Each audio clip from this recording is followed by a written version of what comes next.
Poor Barbara, not for her the carefree hours of happy play, nor the busy hours of work and study. What has happened to her that she lies there so hot and feverish, so weak and dizzy, so miserable with suffering and pain?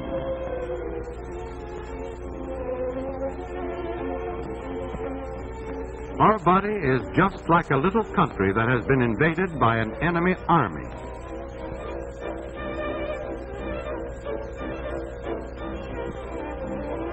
But the enemy in this case is not big soldiers. This invading army is so tiny that it can be seen only through a microscope. Its soldiers are the germs of communicable disease. Some of these disease-causing organisms are so small that they cannot be seen even with the most powerful microscope. They are detected only because they can pass through the tiny holes of this filter.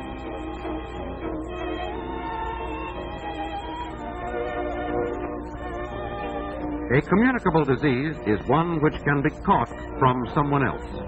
This means that the germs have to leave the body of a sick person and enter the body of one who is well. The usual gateway by which they enter is through the mouth or nose.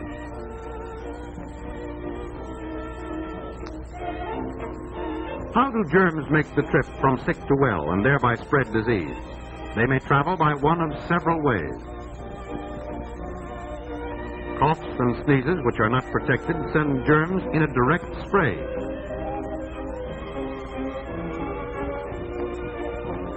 Kissing also gives germs a direct, short trip. The public drinking cup is a favorite means of travel. Water, as we find it in nature, may have harmful germs in it. If we drink such water without first boiling it, we are giving these germs a free ride into our bodies. Milk is the best food there is for us. But if it comes from unhealthy cows, in dirty surroundings, or is handled by people having a communicable disease, it can become a good conveyor of germs. Rats and some insects, particularly the fly, are of great help to germs of certain diseases by carrying them from filth to the food we eat.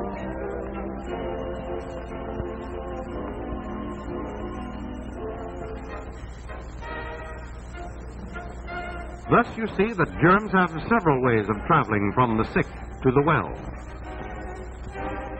As individuals and as a community, we can do many things to halt this movement of germs and prevent the spread of disease. A healthful community must have a safe water supply. Here we see sedimentation and chlorination, a part of the process of water purification.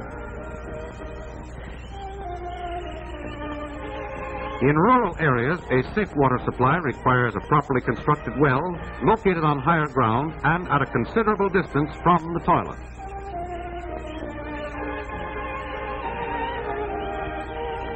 The purity of a city's water supply is further protected by the sanitary treatment of sewage. A series of processes renders the waste non-injurious to health. In rural areas, the problem of disposal of human waste can be solved by the building of a proper type septic tank.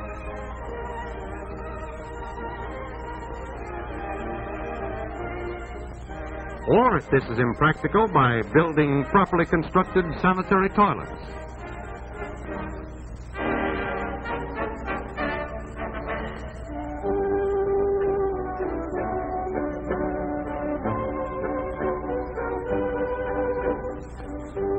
Care in all steps of handling milk will do much to reduce milk-borne diseases.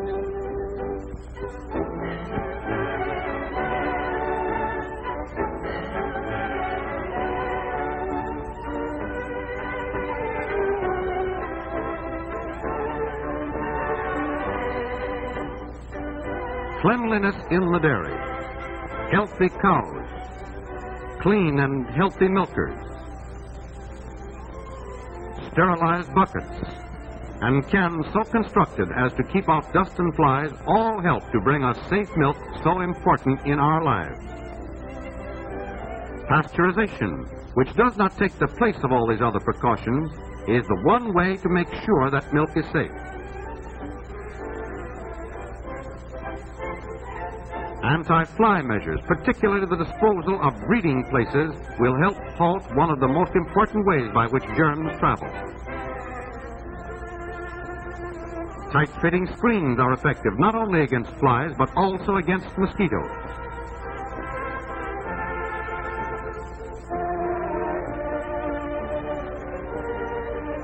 We can do much to prevent the spread of disease by keeping away from those who are sick.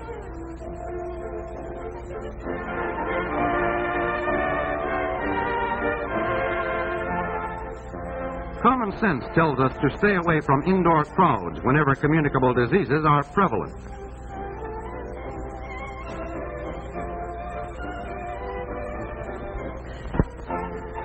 Always call the doctor early whenever a communicable disease is suspected.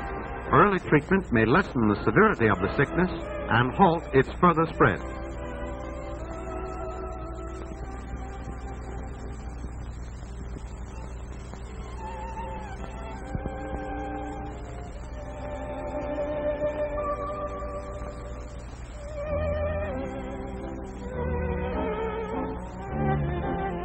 It is the duty of anyone suffering from a contagious disease to remain at home until the doctor feels it is safe for him to go out among other people.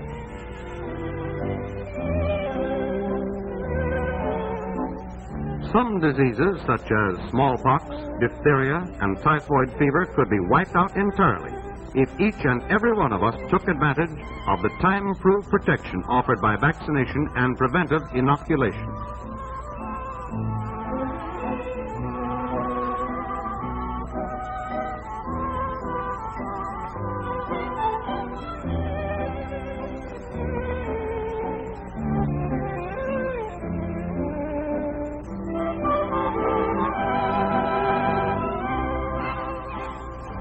One of our best weapons in preventing the spread of disease is cleanliness, which is particularly important when there is a communicable disease in the house.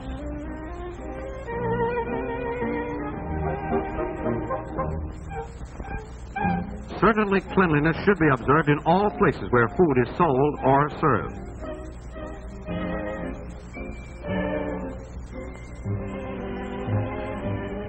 All dishes used by the public should be sterilized.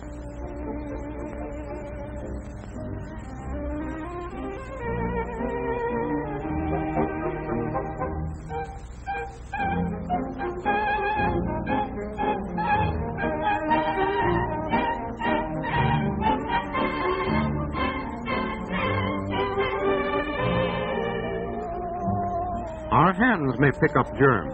The one act of washing the hands after going to the toilet and before eating is an invaluable health measure. The use of paper cups instead of common drinking glasses will help keep down the transmission of disease.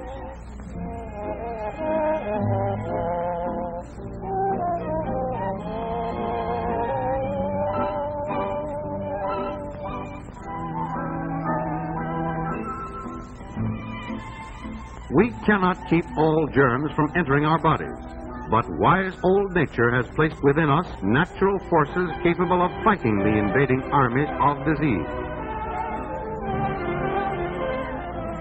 The better the condition of our health, the stronger this last line of defense against the invader.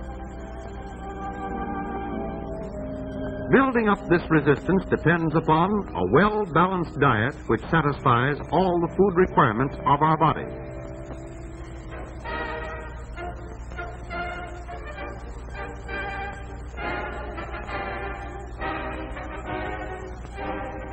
Outdoor exercise in the fresh air and sunshine.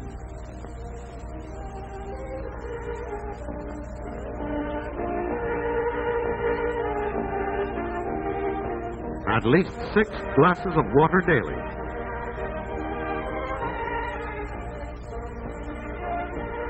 And plenty of rest. At least 8 hours of sleep every night. Every step we take to prevent the spread of disease means increased happiness and greater living efficiency for all of us.